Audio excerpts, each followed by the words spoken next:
about the role that I assigned to you. What did you think of it, or any of the other little parts that you played?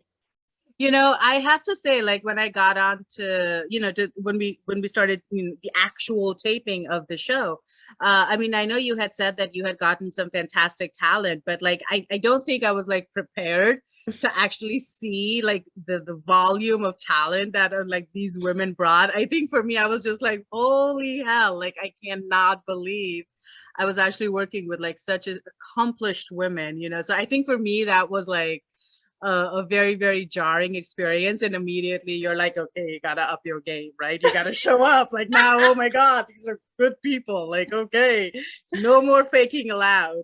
So I think that was like my first experience with it. But I think for me, I played the role of Rose, and I just fell in love with her. I mean, she in many ways kind of mirrors my life experience. I'm definitely somebody who's had to find her way through life, and I think in reading Rose's story, um I was like, of course I got to do, like, it was such like a coming home, coming to Jesus moment for me, because the title of my bit is, I don't know if you know, is Abuse and Rescue, right? I mean, right, that, and I was like, of course that's the role I'm doing. Of course that's my role.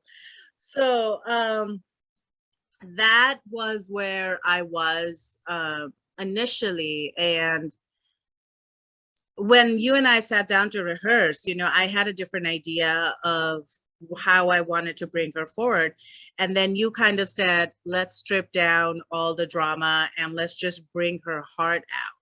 So I think for me, my story with Rose became about like, let's just show her pain. Let's just show her transformation, like how she went from pain to purpose, how she, we're all defined, right? We're all hurt. And it's what we do with what life gives us that defines us. And I think in Rose's case, we saw that she took the bull by the horns and, and wrestled it to the ground. And there you go. And, eventually was the matador.